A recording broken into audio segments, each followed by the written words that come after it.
All right, so you guys did 7, 8, and 9 by yourself, so I'm going to have you guys check those, and I'm just going to remind you, when you're doing this, and I've seen most of you in here doing a nice job with this, you just have to show what your equation is.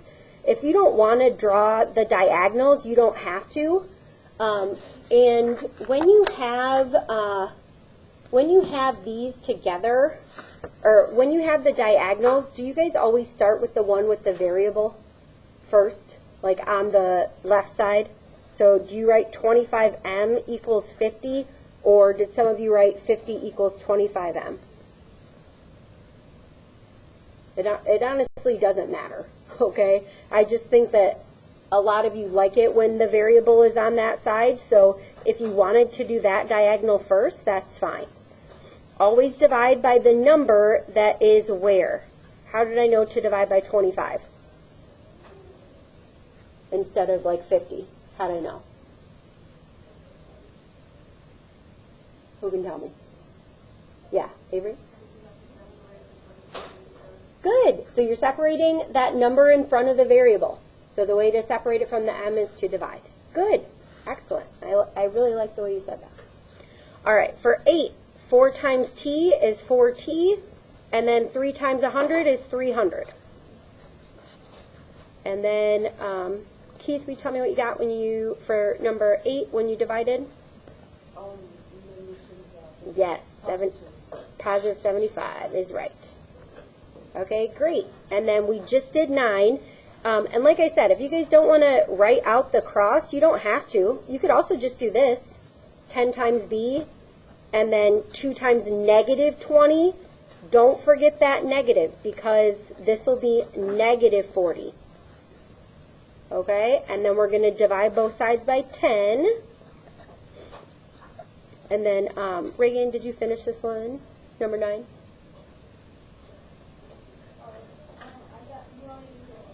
Yep. Great. Okay, good. I like it when you guys remember those negatives. Awesome. All right, now this one's a little bit different. Can anybody tell me why this one is different? Because you guys noticed that.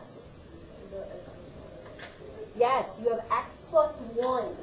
Okay, in math, that's called a binomial because there's 2 terms. Okay, so if you have 2 terms, we're still going to multiply them together. Okay, great. If you have 2 terms, I'm going to show you how to set it up, and this is something that you guys have done before. Okay, so when you are multiplying, again, you can start with the one that's the variable. When you're multiplying those together, I just want you to write it like this at first. 3 times x plus 1 equals, so we're doing number 10. I'm showing you how to do this one, okay? So I want you to set it up, multiplication, and remember, when you multiply, parentheses mean multiplication, okay? So we're going to multiply those together. And then on the other side, Stacy, can you tell me what it equals? Or you can tell me what I'm multiplying together. 6 and 1, yep, and 6 times 1 is 6. Okay, and then Avery, I think I already heard you. You said that you knew what we were going to do, right? I thought I heard you say it. Oh, okay. I heard somebody say it. What do I have to do to solve? Yeah, distribute. Yes. And yes, I saw you guys doing the swoop. That's exactly what we're doing, right? Okay, so 3 times x is 3x. 3 times 1 is what? What's anything times 1 is just itself, okay? All right, and now you have a 2-step algebra equation. All right, so I'm going to give you a few seconds to solve that, and then I'll ask you guys what the steps are, okay? Did you redo this one? Did you redo this one? You distributed it? Good job.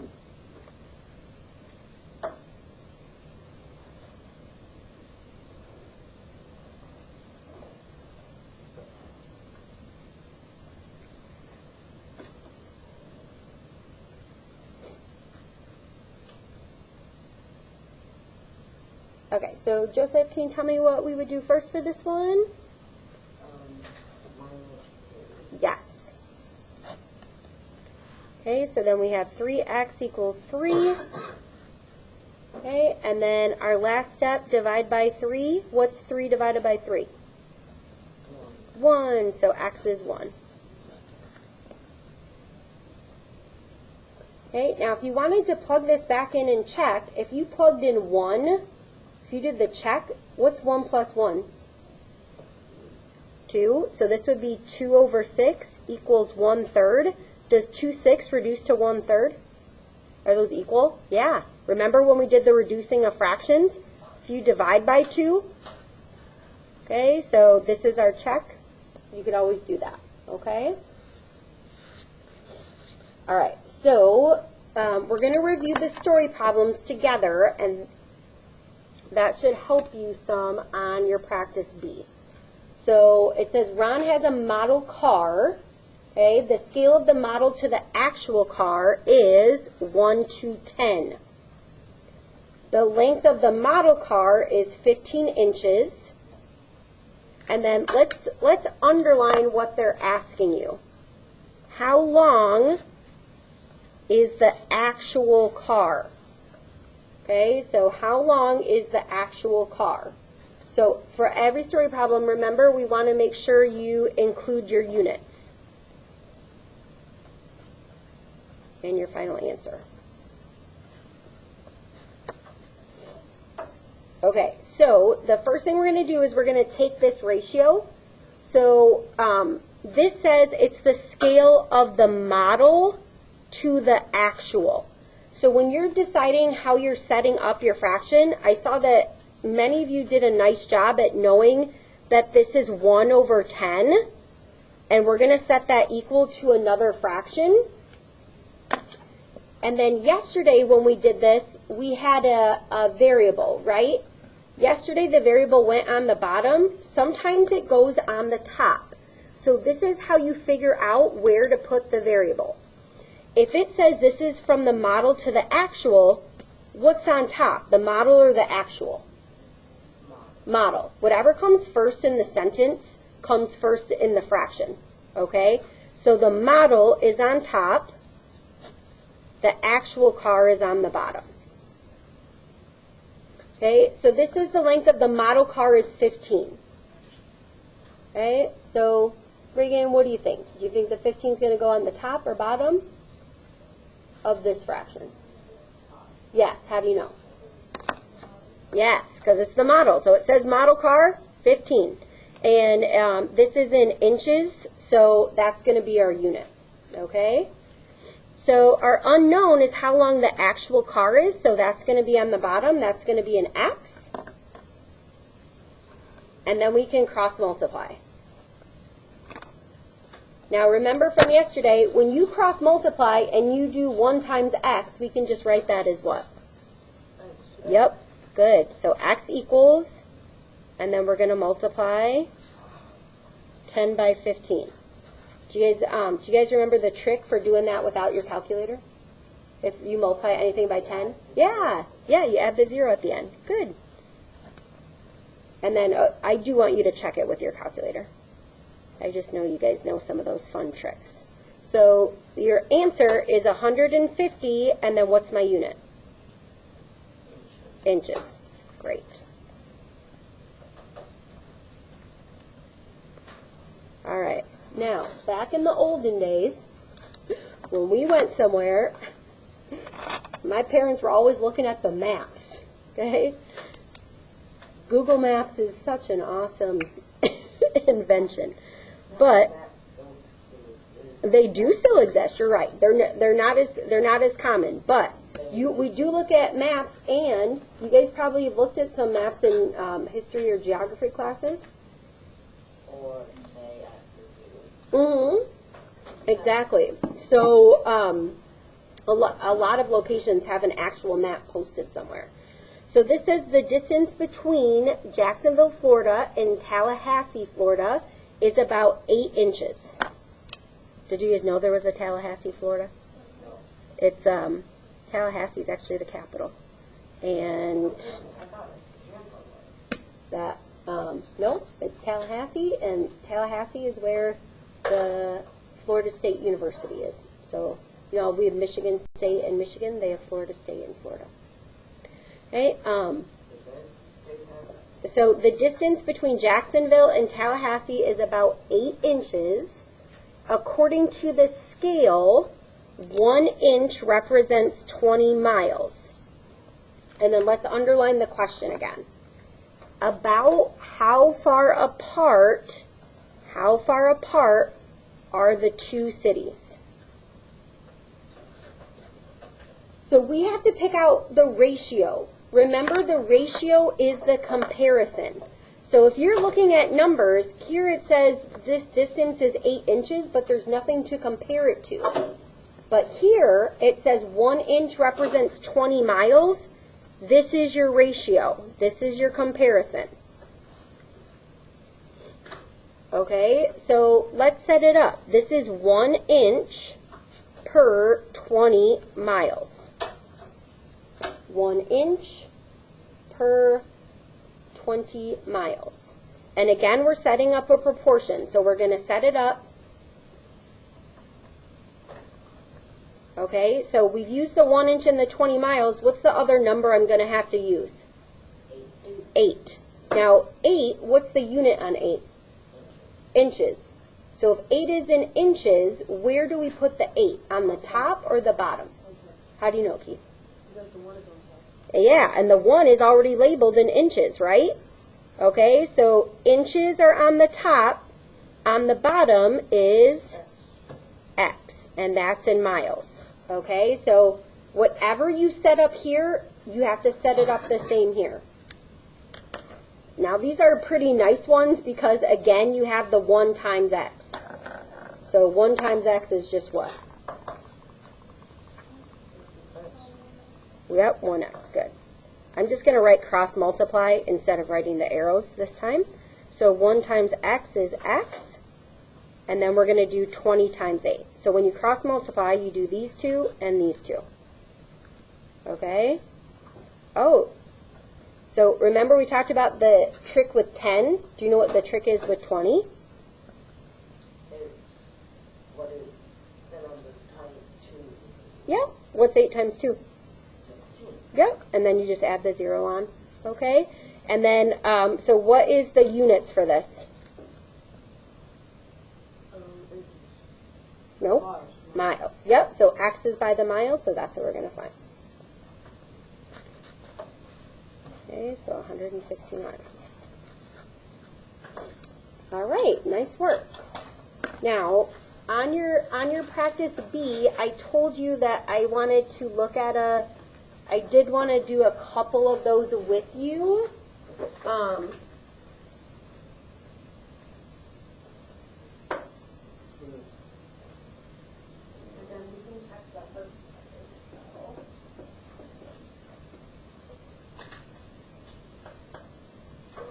So I want to talk about the unit rates again. When you are doing the unit rates, we're going to look at okay, so, yeah, we did practice A yesterday. We did a lot of that together. You're working on practice B today, and the ones for the unit rate, I want to talk about those because some of you did a really nice job noticing today that the unit rate is not always going to be the first number over the second number. That's what happened yesterday. We did have the first number over the second number, but when you're finding the unit rate, the key thing that you have to do is what operation are we going to do for the unit rate? So when I say operation, it's add, subtract, multiply, divide. Divide. Okay. Do any of you go grocery shopping with yourself or family? Yeah, okay. Do you guys ever like get fruit or vegetables in the produce section? Do you guys know how the prices are listed in the produce section? Yes, price per pound, right? So this is 4 pounds of apples cost $1.96. Yeah, we wish, or they must be on sale. Okay, so 4 pounds of apples cost $1.96. You're trying to find the price per pound. So instead of having the first number go on top, we're going to have this number go on top. Okay, so this is 196 divided by 4. And then when I'm doing this, I always put the units there, because when you are writing out your unit, you are going to put that as the top over the bottom. So 196 divided by 4, okay, what does 0.49 mean in this situation? What does this answer mean in this situation? Yep, 49 cents. You can write 49 cents one of two ways. This is one way you can write it. Okay, you can also write it with the, so, and then again it's per pound. Okay.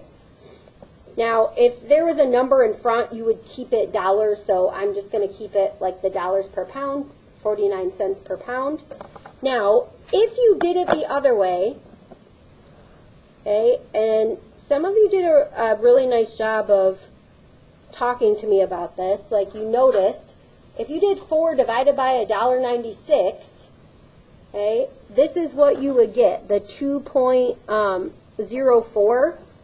Remember when we talked about the pizza yesterday?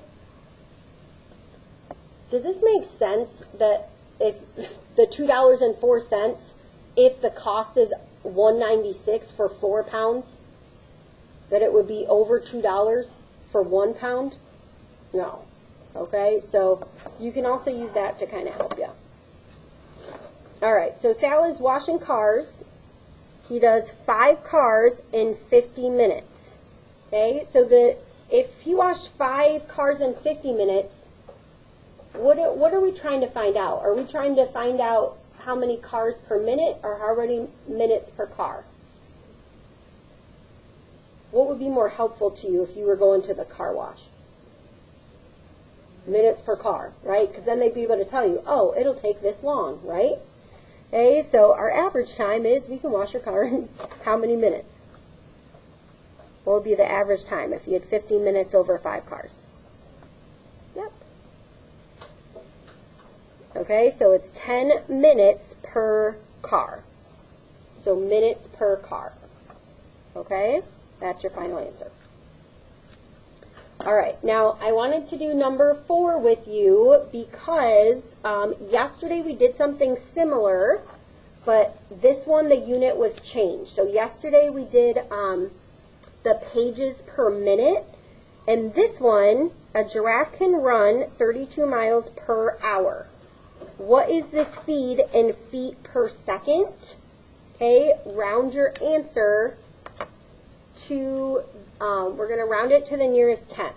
So this one is a little bit harder. We're actually going to talk more about this next week. So if it's 32 miles per hour, I want you guys to set this up with me. 32 miles on top.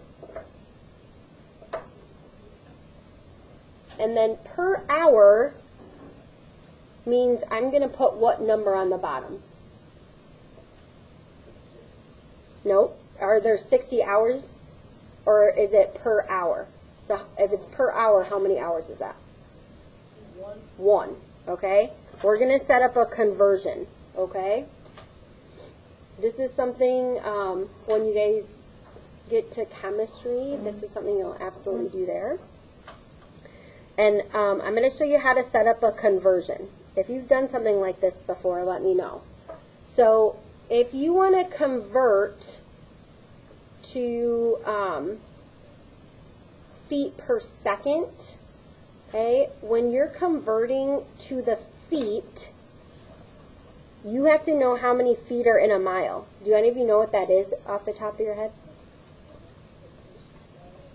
No, but it starts with a 5. It's 5,000 280. Does that ring any bells? Okay. If there is a conversion rate, we'll talk, again, we're going to go over this more on Monday, but I just wanted to give you a little preview. Okay, so remember how when we're dividing things, they cancel out? What we're trying to do is cancel out the miles with the miles. So if you have something on top and something on bottom, they cancel. So now the unit on top is what? What's the unit on top? Feet. So can we circle that? Okay, and then from there, we have to get feet per second. Right now it's feet per what? Hour. So if I'm going to cancel out the hours, I want an hour, because it's on the bottom, I want it to go on the top again. Okay, and instead of just jumping from hours to seconds, let's go from hours to minutes, because you guys already know that, right? How many minutes are in an hour? Good. So 60, and then will you label minutes? And then we're going to cancel out hour and hour. So now what we've done is we have feet per minute. We're trying to get to feet per second. So we're going to multiply one more time. Okay, so if we want the minutes to cancel out, if minutes are on the bottom, where am I going to put the minutes here? On top. So 1 minute, how many seconds are in 1 minute? 60. Okay, and then again, these will cancel, and then we'll be left with feet per second. Now to calculate this, we're going to do that part together, okay? So to calculate, you can multiply the fractions straight across. So let's do that together in our calculator, okay? So on the top, you're going to multiply 32 by what? 32 times? Okay. And then times 1 times 1. Do I really even have to put the times 1? Anything times 1 is the same thing, so you don't technically have to put it if it's 1, okay? But then let's see what we get. All right, that is the top number. So 1,000, or sorry, not 1,000, 168,960 goes on top. And then I want you guys to calculate the bottom with your calculator, and then you can tell me what it is.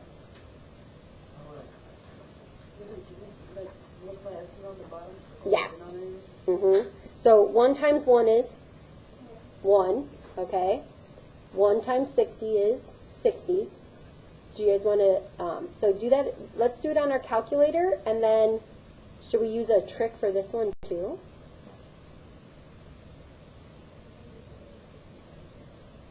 Yep, so you could do, what's 6 times 6? Yep, and then, yeah, and then 2 zeros. Awesome. Okay, and then what's our last step going to be? Yep, you just have to divide. Okay, so 168,960 divided by 3,600. Okay, and then it says to round to the nearest tenth. How many places after the decimal is the nearest tenth? Not 2, not 3, 1. So this is what you have to do. If you're rounding to one place after the decimal, you have to look at the second place. I'm just going to put a dot, dot, dot. Do you guys remember what that means, dot, dot, dot? Yeah, it just keeps going. It doesn't have to be repeating. In this case, it is, but yeah, it just keeps going. So I always underline, this is the tenths place. I'm going to write it like this. So if I'm rounding to the tens place, I look at the number behind it. So it's a 3. Does that keep it the same or round it up? Yep. So it would be, your final answer would be 46 point what? 0.9. And then let's do the units. So see, I circled them. We circled them. So it's feet per second. And you can write second as SEC or just S.